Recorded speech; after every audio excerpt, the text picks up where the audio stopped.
পারিবারিক পুষ্টি বাগান স্থাপন প্রকল্পের আজকে এই উঠান বৈঠকে উপস্থিত সবাইকে আমার সালাম জানাচ্ছি। আসসালামু আলাইকুম। ওয়ালাইকুম আপনারা আসসালাম। ভালো আছেন এবং আমাদের হচ্ছে এই কর্মব্যস্ত দিনেও আপনারা হচ্ছে আমাদের একটু সময় দিয়েছেন, এই জন্য আবার আপনাদেরকে আমি ধন্যবাদ জানাচ্ছি।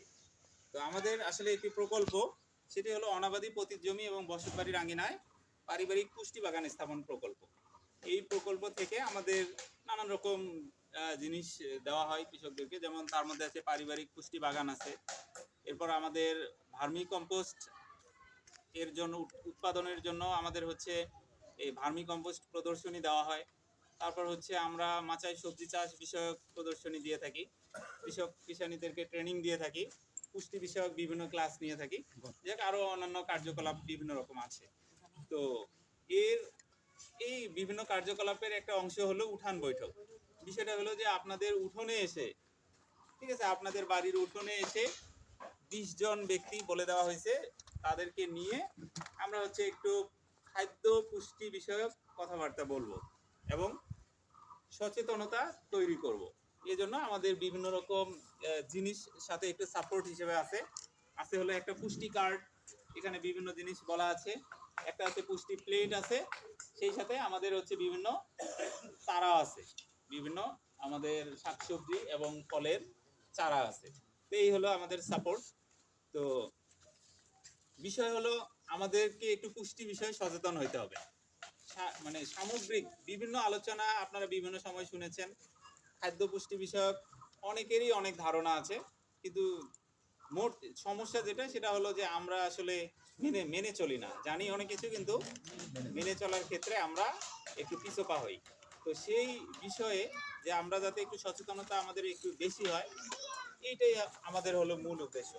তাহলে আমরা দেখেন, আমরা যে খাবারগুলো খাই, এটা খাবারের 5টা শ্রেণী বিভাগ আছে, যেমন শর্করা জাতীয় খাবার আছে, আমিষ জাতীয় খাবার আছে, এরপর আছে আমাদের এর বাইরে চর্বি জাতীয় খাবার আছে, খনিজ লবণ, ভিটামিন ও খনিজ লবণ, এটা আরেকটা শ্রেণী আছে, পানি আমরা খাই, পানি হলো আরেকটা। তাহলে আমাদের পানির কথা যদি আমি বলি, পানি আমাদের সবার অ্যাভেলেবল, সবাই আমরা পানি খাই, এটা তো আর কিনে খাইতে হয় না। পানি মানুষকে কতটুকু খাইতে হয়, একজন মানুষকে সাধারণত জানা আছে কত লিটার পানি খাইতে হয় প্রতিদিন? 5 লিটার।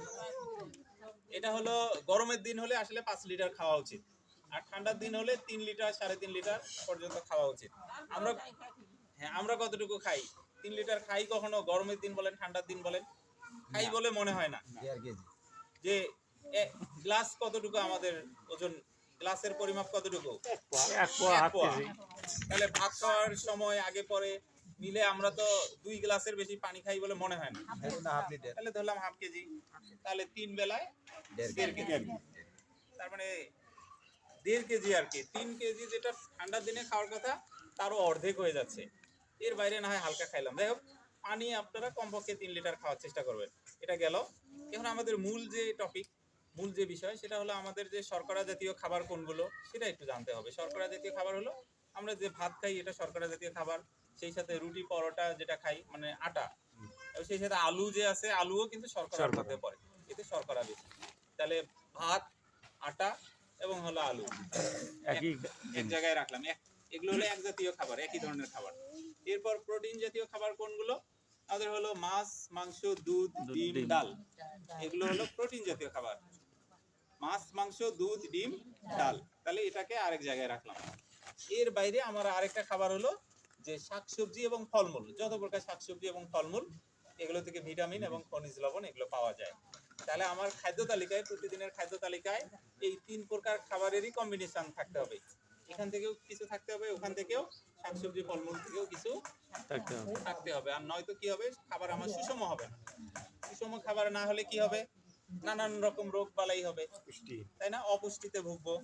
যেমন যদি উদাহরণ দিই, যে আমাদের মুখে ঘা হয় না অনেকের, কিসের অভাবে? Vitamin C. নাম হলো ভিটামিন সি। খাইতে বলে কি লেবু খান, কমলা খান, আমলকি খান, এই টাইপের খাবার। অথবা যে ট্যাবলেটটা দেয়, সেটাও হলো আপনার রিবোফ্লাভিন, অর্থাৎ মানে ভিটামিন বি কমপ্লেক্স এবং সি আর কি, এই দুইটা যদি অভাব হয়, মেইনলি ভিটামিন সি, তাহলে আমার মুখে ঘা হয়, মানে একটা ভিটামিনের অভাব, মুখে ঘা হচ্ছে। আবার হচ্ছে এর আগে মানুষের গলগণ্ড রোগ হইতো না, মানে ঘ্যাক যেটাকে বলে, কিসের অভাবে? আয়োডিন, আয়োডিনের অভাবে। এখন আয়োডিন কিন্তু খাবারে